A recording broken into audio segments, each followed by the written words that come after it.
Today I'm very excited because I get to show you The Division 2. While I was at E3, Ubisoft invited me to play The Division 2, and I did, and it was a hell of a lot of fun. I learned a lot.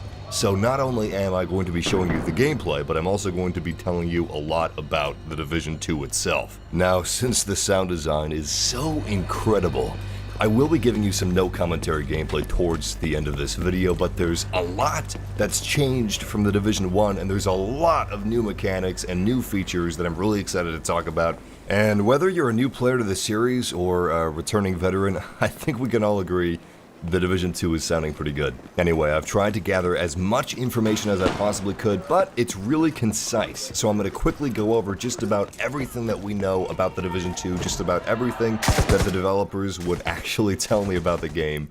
We'll start with the two most important questions. Yes, you can still close car doors. And no, we don't know what happened to Faye's leg. The first thing I want to talk about is the world. It's supposed to be unlike anything before it. The Division 2 is set in Washington, D.C., and it's a 1-1 representation of the real city. So it's supposed to be an exceedingly authentic map. Unlike the first game, The Division 2 is supposed to have incredibly varied environments to play within. They're talking landmarks, natural landscapes, neighborhoods, enemy hideouts. Obviously, this is a huge change from New York of The Division 1. You don't have these enormous skyscrapers boxing you into streets like giant corridors. Instead, you do have city elements in The Division 2 in Washington, but you also have neighborhoods. And that's what I'm possibly most excited about with the map, is just having the gameplay of The Division, but in a far more diverse and engaging environment. We don't have any information on the Dark Zone, however. I really want to see what it looks like. We do have pictures of the wall. In fact, I think this over here that you see in my gameplay, I think that is part of the wall of the Dark Zone. But the question is that the inside or the outside of the wall? Maybe the entire map of DC is inside of the Dark Zone. It's all Dark Zone. Probably not.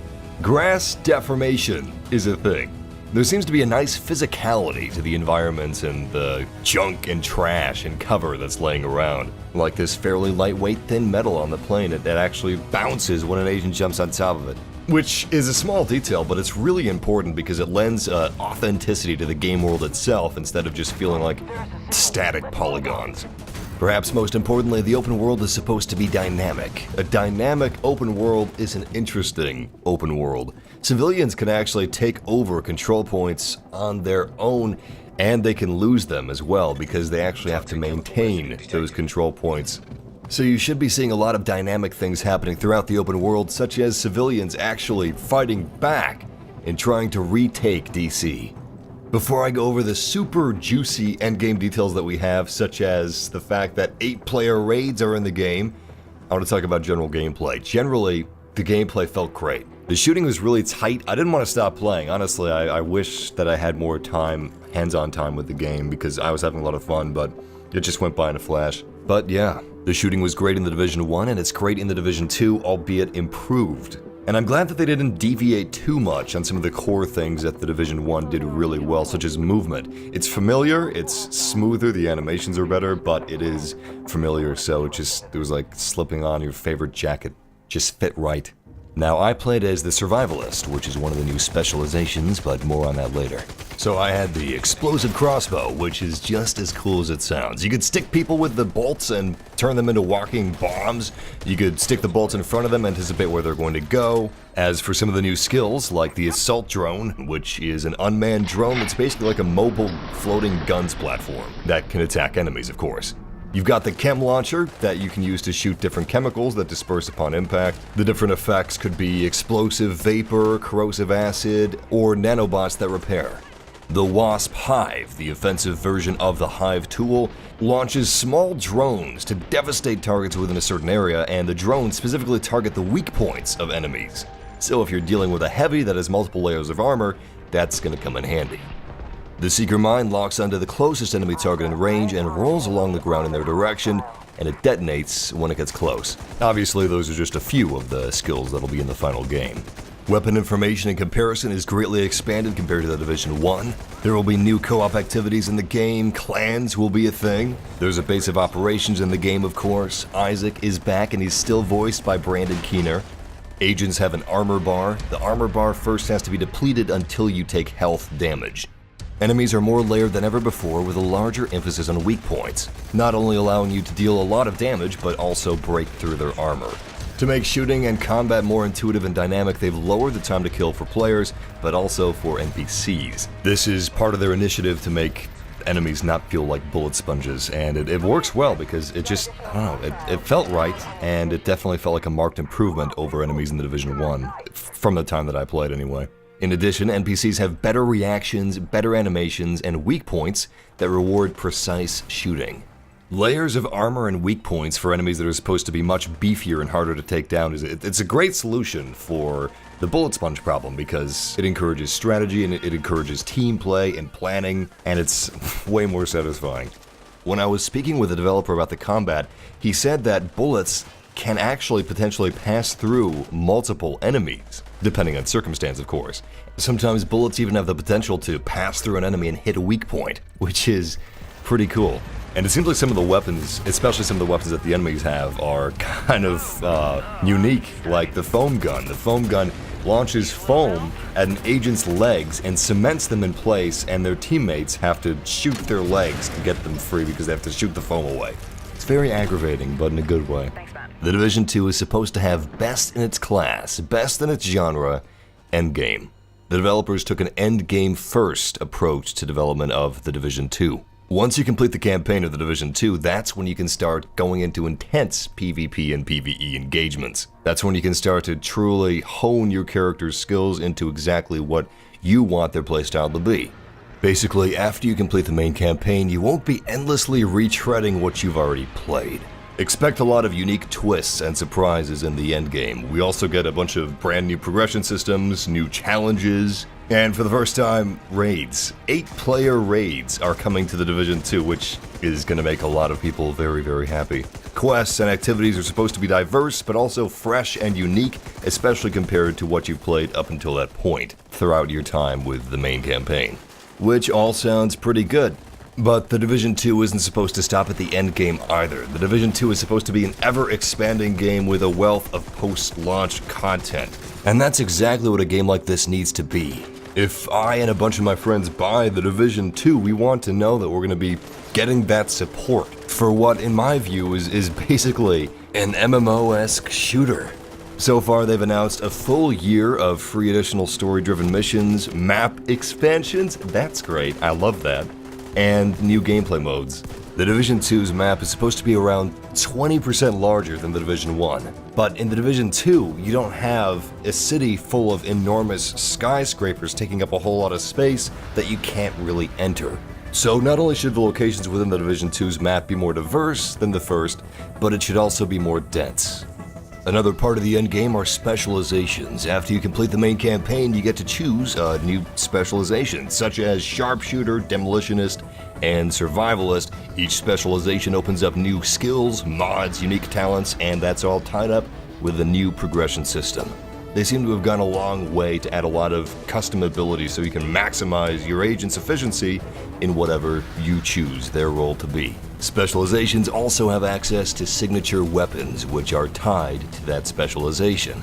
Signature weapons allow you to expand your combat capabilities and options. It looks as if these replace signature skills from the Division 1, which for me is a welcome change. I think that signature weapons are going to be a lot better than signature skills in balancing and also providing a more engaging shooter experience from both a PvP and PvE viewpoint. And of course, this has a lot of options. If the developers wanted to, they could add new signature weapons in the future, which they probably will. Now, as far as ammo goes, you have to find that ammo on the field. I'm not sure about the drop rates or the statistics of that, but in the demo that I played, I'm a very conservative person when it comes to ammunition, especially special ammo, and I did run out a few times, but it didn't feel like it was exceedingly rare either. In addition to the full year of free story missions, map expansions, new game features, and new game modes that I've already discussed, the Division 2 is also getting new add-on episodes every 3 months that build onto the story and content, and these drive into various biomes of the DC map that include commercial areas, the suburbs of Georgetown, historic sites, disrupted nature zones.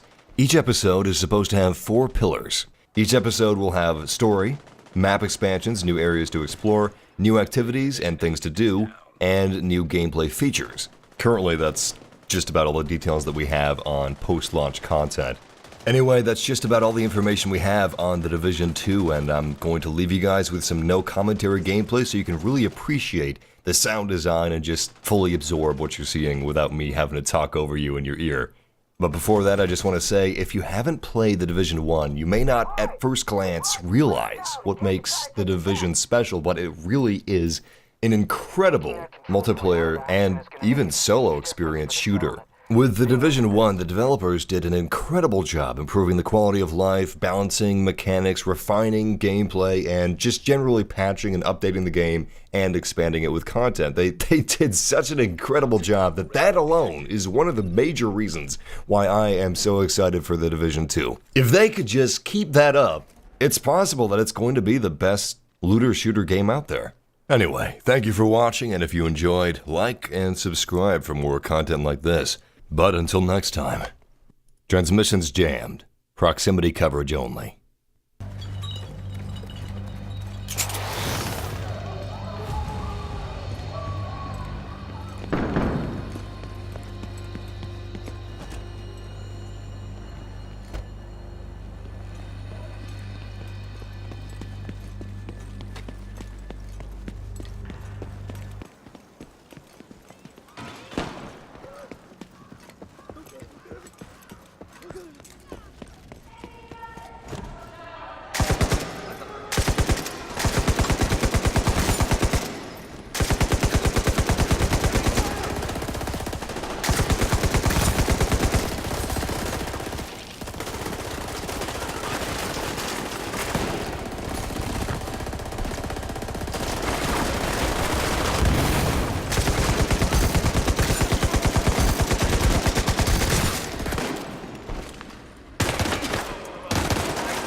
You've got more hostiles closing on your position.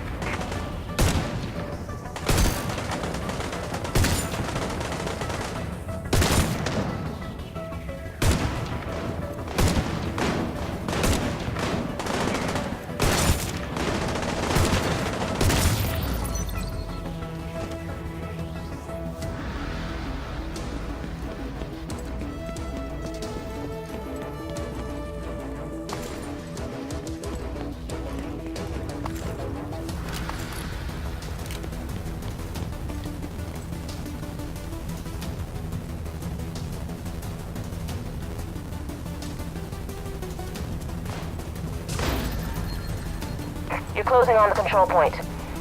I'm seeing multiple hostiles. Pick your spot and plan. You don't want to just rush into this.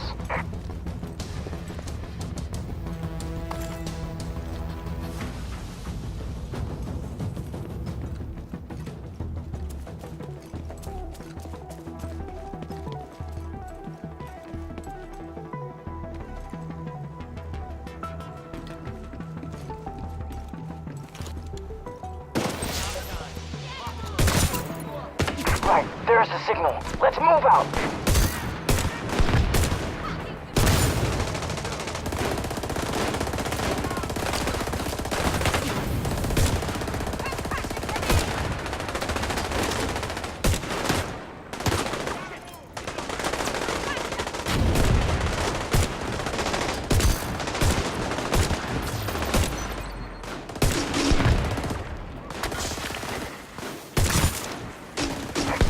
reinforcements coming your way. I've got eyes on a heavily armored hostile.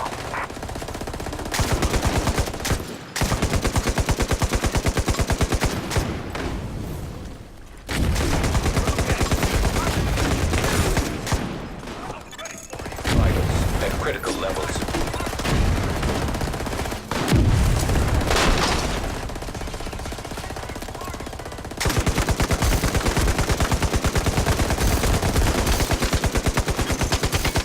Division 8 is down.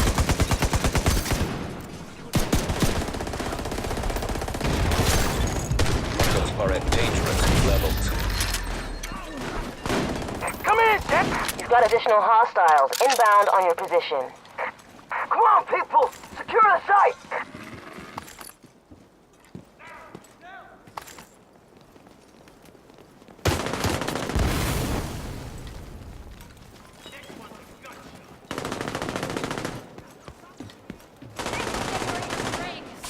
Right there.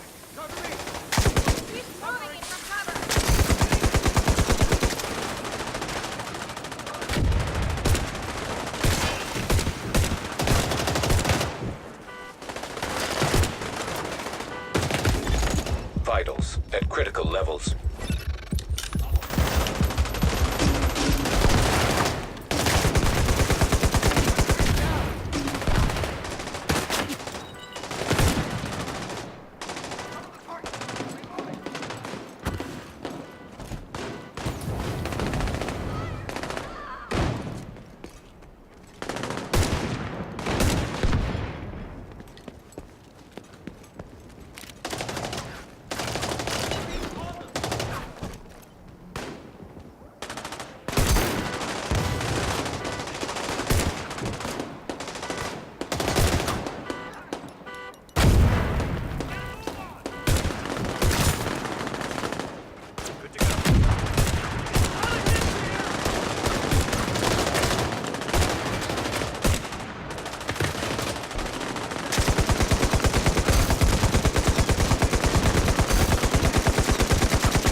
Dangerous levels.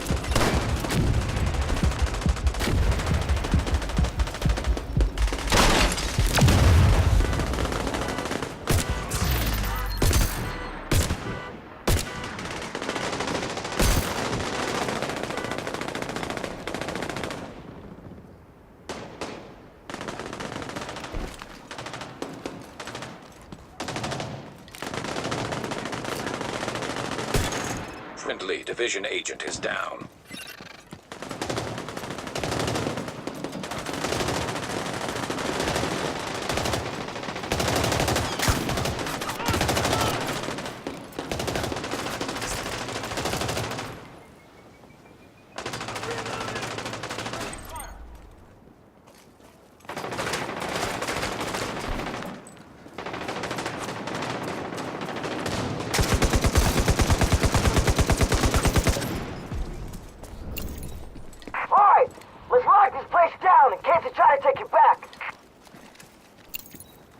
Taking that control point out of action is going to make a huge difference for the settlement.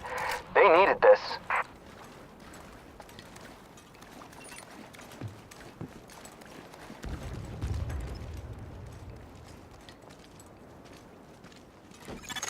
Toxic chemical residue detected.